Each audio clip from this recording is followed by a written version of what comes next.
Hello friends, मेरा नाम सौरभ। और मैं मैंने 3 टाइम्स यूपीएससी का मेंस दिया है। मैं आप लोगों के साथ न्यूज़पेपर के इम्पोर्टेंट आर्टिकल डिस्कस करता हूँ इस चैनल पर। आज मैं एक इम्पोर्टेंट टॉपिक लेकर डिस्कस करने जा रहा हूँ, जिसकी मुझे उम्मीद है कि इससे प्रीलिम्स में क्वेश्चंस आने का उम्मीद मुझे बहुत ज़्यादा है। ठीक है, ये टॉपिक है हल्दी। आप पूछेंगे ये टॉपिक इतना न्यूज में क्यों है? क्योंकि अभी हाल में ही मैंने उस दिन न्यूज पेपर में बताया भी था आपको कि हाल में अभी सरकार ने एक राष्ट्रीय हल्दी बोर्ड का गठन किया है। ठीक है, तो बेसिकली जो यूपीएससी का जो एक पैटर्न रहा है, जो डायरेक्ट हल्दी बोर्ड से क्वेश्चंस पूछने के चांसेस मुझे बहुत कम लग रहे हैं। लेकिन जैसे आजकल आप लोग देखते होंगे, गन्ना, चाय, कॉफी, इससे रिलेटेड क्वेश्चंस आता है, उससे क्लाइमेट से जुड़ा हुआ क्वेश्चन आता है। तो मैंने सोचा एक हल्दी के बारे में आपसे डिटेल में डिस्कस कर दूं। ठीक है, और ये अच्छा रहेगा। ठीक है, तो और हम स्टार्ट करते हैं। तो ये सब सबसे इम्पोर्टेंट है कि मैंने यहाँ आपको दिखाया है कि जो हल्दी एक उष्णकटिबंधीय मसाला है। ठीक है, तो इसका मतलब ये हुआ कि ये गर्मी और बरसात या आर्द्रता इसके उपजाऊपन के लिए जरूरत है। ठीक है, इसका उपयोग कहाँ कहाँ किया जाता है आप ये देख सकते हैं। आपको भी पता है कि इसका मतलब मसाला में किया जाता है, स्पेशली खाने में। तो इसका यूज भारत में प्रत्येक एरिया में किया जाता है, और दुनिया के भी अलग अलग क्षेत्रों में अलग अलग इसका उपयोग होता है। दवा में भी यूज होता है, सौंदर्य में भी यूज होता है। और जैसे आप सुनते होंगे कोई एक विको टर्मरिक पाउडर, ठीक है, जो भी आते थे ये सब क्या होते थे, बेसिकली टर्मरिक हल्दी ही यूज करते थे। ठीक है, तो सबसे महत्वपूर्ण है कि इसके उपज पर भारत का एकाधिकार है। मतलब दुनिया में सबसे बड़ा जो प्रोडक्शन है हल्दी का, वो इंडिया में होता है। इसलिए हल्दी और मुझे इंपॉर्टेंट लग रहा है, क्योंकि आपको भी पता है कि मतलब एकाधिकार ही नहीं है, एक बहुत बड़ा हिस्सा पे भारत का एकाधिकार है इसके ऊपर। ठीक है, तो और ये भारत के में अधिकतर मध्य व दक्षिण का क्षेत्र, असम इसके उत्पादन का मुख्य भाग है। तो आप देखिएगा जो मध्य दक्षिण का जो क्षेत्र है, और वो क्यों इंपॉर्टेंट है? क्योंकि वहां बरसात भी अच्छी होती है, ह्यूमिडिटी भी रहती है, और जो इसके लिए सबसे इंपॉर्टेंट है कि जमीन में इसका पानी रुकना नहीं चाहिए। जैसे धान की खेती के लिए क्या होता है, जमीन में पानी रोकना पड़ता है, लेकिन इसके लिए पानी रुका हुआ नहीं होना चाहिए। पानी मतलब जमीन से निकला होना चाहिए, निकल जाना चाहिए। ठीक है, इसके लिए एक अच्छी जलवायु, देखिए मैंने आपको जैसा बताया कि अच्छी बारिश वाले गर्म और आर्द्र क्षेत्र इसके उत्पादन हेतु योग्य होते हैं। सिंपल सी बात है कि अगर उष्णकटिबंधीय क्षेत्र का मसाला है, तो ऐसा ही मौसम इसको चाहिए। ठीक है, ऐसा ही जलवायु इसको चाहिए। ठीक है, 1200 मीटर ऊंचाई तक वाले सुगमता पूर्वक सिंचाई की व्यवस्था। तो यूपीएससी में क्वेश्चन ये आ सकता है सबसे इंपॉर्टेंट कि इसके लिए जलवायु कैसा चाहिए। तो उसमें एक ऑप्शन ऐसे हो सकते हैं कि ठंडी जलवायु चाहिए, गर्म जलवायु चाहिए, लेकिन जो सबसे अच्छा इसका आंसर होगा, गर्म और आर्द्र क्षेत्र इसके लिए सबसे उपयोग है। इसके लिए जो मिट्टी चाहिए वो दोमट और काली मिट्टी अच्छी होती है। उसके अलावा आप देख सकते हैं कि यहाँ लिखा हुआ है कि बलुई दोमट मिट्टी में भी इसकी अच्छी उपज ली जा सकती है। बस खेत में जल निकास की अच्छी व्यवस्था होनी चाहिए। मैंने पहले ही बताया कि पानी रुकना नहीं चाहिए। पानी रुकने से क्या होता है, जो इसका पौधा होता है, जो इसके जड़ें होती हैं, वो सड़ जाते हैं। ठीक है, उसमें बीमारियां लग जाती हैं, तो ये मतलब इसका प्रोडक्शन नहीं होता है। और मिट्टी क्षारीय नहीं होना चाहिए, क्षारीयपन नहीं होना चाहिए। तो आप कमेंट बॉक्स में आंसर दीजिए कि और कोई मिट्टी क्षारीय है, उसका क्षारापन बढ़ चुका है, तो उसमें हम ऐसा क्या मिलाएं, ऐसा कौन सा केमिकल या ऐसा कौन सा पदार्थ मिलाएं जिससे उसका क्षारीयपन कम हो जाए। ये भी एक सॉइल से रिलेटेड एक अच्छा क्वेश्चन है। बेसिकली किसी मिट्टी का जो एक एसिडिटी है और बेसिसिटी है, ठीक है, क्षारीयपन है, और उसके जो अम्लीयता है, वो मतलब एक रेंज से बाहर नहीं होना चाहिए। हर पौधे के लिए इसका एक अलग अलग रेंज होता है। ठीक है, तो वो आपको ये कमेंट बॉक्स में आप दोनों का आंसर दे सकते हैं कि अगर मिट्टी में अगर एसिडिटी बढ़ रही है तो उसके लिए क्या मिलाएं, और अगर उसका बेसिसिटी बढ़ रहा है, मतलब क्षारीयपन बढ़ रहा है, तो उसके लिए उसमें क्या मिलाना चाहिए। हल्दी बोर्ड के गठन के साथ ही सरकार ने एक लक्ष्य निर्धारित किया है कि 2030 तक हम लोग $1 बिलियन मूल्य का हल्दी निर्यात करेंगे। ठीक है, जो अभी लगभग 240 या 245 है। आगे आपको मैं दिखाऊंगा कि $1 मिलियन का हम लोग निर्यात कर रहे हैं, उसको बढ़ा के $1 बिलियन तक ले जाना है।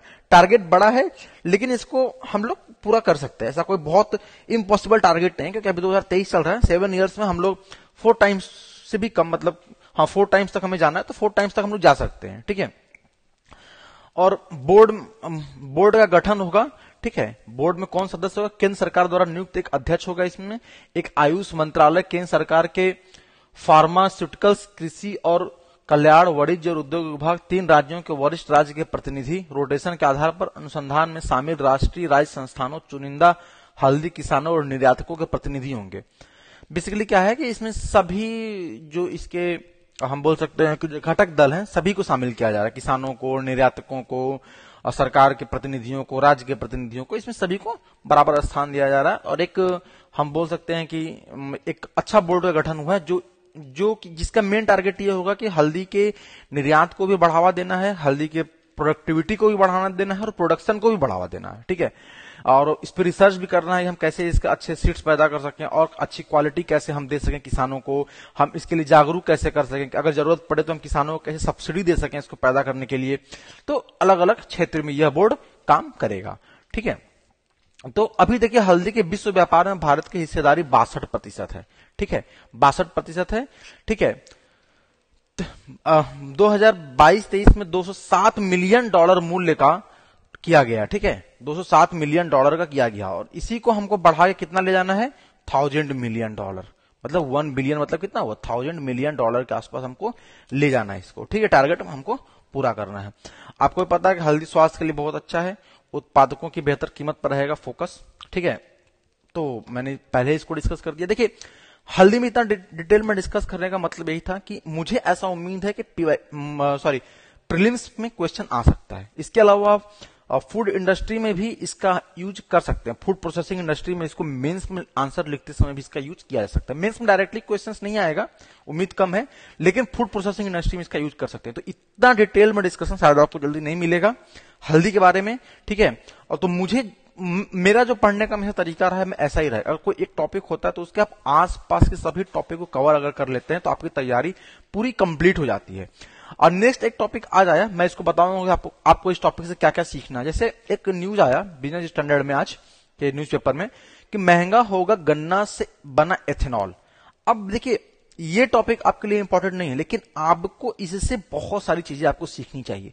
जैसे सबसे पहले तो आपको जानना चाहिए कि एथेनॉल क्या होता है, भारत में एथेनॉल को डीजल और पेट्रोल मिक्स करने के लिए क्या पॉलिसी है। ठीक है, एथेनॉल को लेके एक प्रधानमंत्री की जो स्कीम योजना चल रही है उसके बारे में आपको पता होना चाहिए। उसके अलावा आपको एथेनॉल और मेथेनॉल में फर्क पता होना चाहिए। ठीक है, तो मेरा कहने का मतलब है कि आप न्यूज देखिए, लेकिन न्यूज के साथ टॉपिक्स को एक कोरिलेट करके रिवीजन कीजिए बार बार, तभी आपको वो टॉपिक समझ में आएगा। जैसे एथेनॉल प्रोडक्शन से अब मेंस के लिए कैसे इंपॉर्टेंट है, जैसे एथेनॉल प्रोडक्शन में भारत को क्या क्या फायदा हो सकता है, वो फायदा देखिए। जैसे मैं थोड़ा सा शॉर्ट में डिस्कस करता हूं, जैसे वो फायदा कई तरीके से हो सकता है। पहली बात तो हमारा जो एनर्जी पे जो इंपोर्ट पे हम डिपेंडेंट है वो हमारा कम होगा, हमारा कॉस्ट बचेगा, हमारे किसानों को फायदा होगा, किसानों को अच्छा मूल्य मिलेगा, इससे रोजगार बढ़ेगा। तो अब कैसे देखिए मैं टॉपिक को अलग अलग टॉपिक को जोड़ रहा हूं, तो ये आप जोड़ना सीखिए। ठीक है, अगर आप ये जोड़ना सीख लेते हैं तो आपके लिए यूपीएससी बहुत आसान हो जाएगा।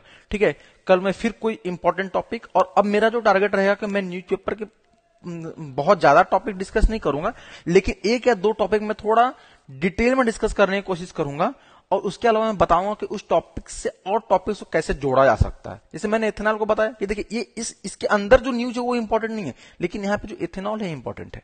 ठीक है, अब एथेनॉल प्रीलिम्स में मेंस में कैसे कहां आ जाएगा ये आपको सोचना है। एथेनॉल के साथ आपको मेथेनॉल को भी बारे में सोचना है। ठीक है, एथेनॉल का क्या फायदा होगा, क्या नुकसान होगा, उसके बारे में सोचना है। जैसे एथेनॉल को लेके ब्राजील में जो सिस्टम अपनाया गया उससे ब्राजील को अब नुकसान हो रहा है। ठीक है, क्योंकि अगर हमारे पास तो लैंड फिक्स्ड है, अगर हम एक बड़ा हिस्सा अगर एथेनॉल प्रोडक्शन में ही खर्च कर देंगे तो हमारा फूड के लिए प्रॉब्लम हो सकता है। इसके साथ एक समस्या है। ठीक है, तो इस समस्या को भी हमको एनालिसिस करना है। ओके, तो मैं इस वीडियो को यहीं खत्म करता हूं। ठीक है, कल मैं किसी दूसरे टॉपिक के साथ आपके साथ डिस्कस करूंगा, और अगर आपको कोई अलग टॉपिक जानना है या समझना है तो आप कमेंट बॉक्स में डाल सकते हैं कि आप इस टॉपिक पे डिस्कस कर दीजिए। मैं डिटेल में डिस्कस करूंगा, उसका कोई इशू नहीं है। ठीक है, थैंक यू दोस्तों।